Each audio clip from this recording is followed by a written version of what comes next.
Hi guys, कैसे हैं आप लोग। सो गाइस, वीडियो में हम जो एस ब्लॉक एलिमेंट्स के आपके क्वेश्चंस आते हैं ना बहुत बार, चाहे जेई या नीट या दूसरे एग्जाम्स में, तो उसमें आपके सोल्यूबिलिटी का ऑर्डर बहुत बार पूछा जाता है, बी इट ग्रुप 1 एलिमेंट्स और ग्रुप 2 एलिमेंट्स। और बहुत बार उसमें डाउन द ग्रुप आपको देख रहे होंगे कि वो डिक्रीज हो रही होती है और कभी कभी इंक्रीज हो रही होती है, और इससे हम कंफ्यूज हो जाता है कि बहुत सारे कैटायंस एंड एनायंस के कॉम्बिनेशंस बन सकते। तो इस वीडियो में मैंने एक कोशिश की है कि आपको एक ट्रिक की फॉर्म में या एक शॉर्टकट की फॉर्म में कुछ एक आपको एक लर्निंग एड मिल जाए जिससे आप इसमें क्वेश्चन सोल्व कर पाए। ओके नो गाइस, आपको मैं एक चीज बता दूं, इसमें आपको सिर्फ कुछ चीज याद रखनी है और उसके अकॉर्डिंग आप सब कुछ सोल्व कर पाएंगे। देखिए, सबसे बेसिक तो चीज ये है कि जैसे आपका कोई कैटायन है या कोई एनायन है, उनका अगर रिलेटिव साइज ज्यादा है, देख रहे हैं जैसे ये आपको ज्यादा दिख रहा है, बशर्ते अगर मे बी एक अगर ये हो, तो इसमें आप रिलेटिव साइज देखें। अगर relative size difference is high, इसका मतलब कि सोल्यूबिलिटी भी आपकी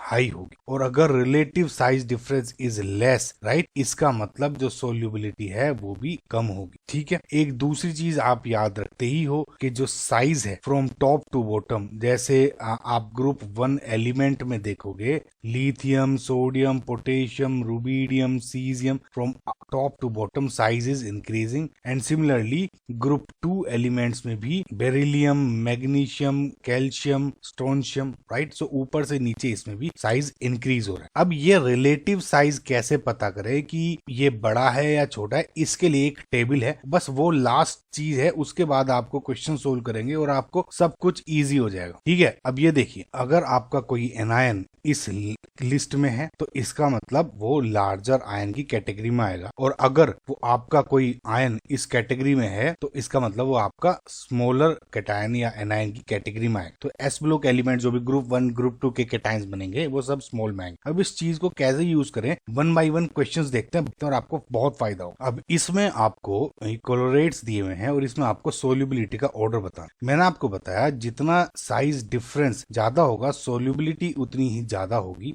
और जितना रिलेटिव साइज डिफरेंस कम होगा उतनी सोल्यूबिलिटी कम होगी। अगर आप इसमें देख, लिस्ट में क्या बताया था कि जो क्लोरेट हैं वो लार्जर आयंस की कैटेगरी में आएंगे और जो एस ब्लॉक है वो एलिमेंट्स वो स्मॉलर की। तो अगर इसमें आप देखोगे तो ये स्मॉल और ये लार्ज हो गया, अगेन ये साइज इसका बढ़ता जा रहा है बढ़ता जा रहा है, और ये सीजियम भी लार्ज में हो गया और ये भी लार्ज में। एक समझ रहे हैं आपको और समझ में आ जाए, तो इसका मतलब इसमें साइज डिफरेंस कुछ ज्यादा था, इसमें कम है, तो आंख बंद करके लगा लें कि सोल्यूबिलिटी डाउन द ग्रुप इसमें क्लोरेट्स के लिए डिक्रीज हो रही है। करेक्ट। एक और क्वेश्चन देखिए नाउ, अब आपको नाइट्रेट्स के केस में बताना है। वी नो कि लिथियम ये वाले तो स्मॉल आयंस हो गए और जो नाइट्रेट है वो लार्जर आयंस की कैटेगरी में आ गए, तो इसका मतलब ये स्मॉल एंड ये लार्ज, और यहाँ जब इंक्रीज होते रहेगा तो ये भी लार्ज और ये भी लार्ज, तो relative size difference down the group इसमें डिक्रीज हो रहा है, इसका मतलब सोल्यूबिलिटी भी डिक्रीज हो रही। नाउ इसको देखिए, लिथियम, सोडियम ये आयंस है, स्मॉलर की कैटेगरी में आएंगे, लेकिन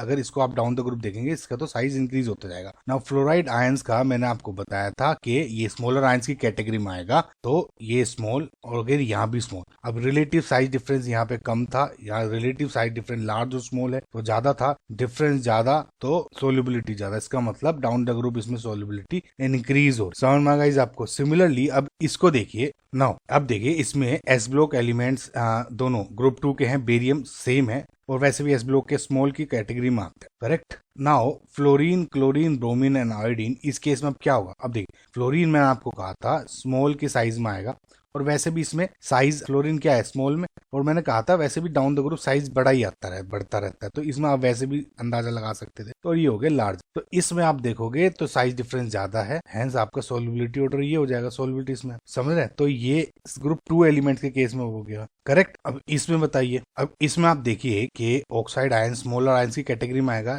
ये एस ब्लॉक ग्रुप 1 स्मॉल की है, लेकिन लिथियम का साइज इसमें sodium, potassium, rubidium down the group increase होता है, तो लार्ज में हो गया, ये स्मॉल हो। अगेन ये साइज डिफरेंस इसमें रिलेटिव साइज डिफरेंस ज्यादा है और इसमें कम है, तो आप ये कह सकते हैं कि डाउन द ग्रुप जब जा रहे हैं ऑक्साइड्स के केस में, इसका जो सोल्यूबिलिटी है वो इंक्रीज हो रही है। सिमिलरली इन दोनों एग्जांपल्स को देखिए।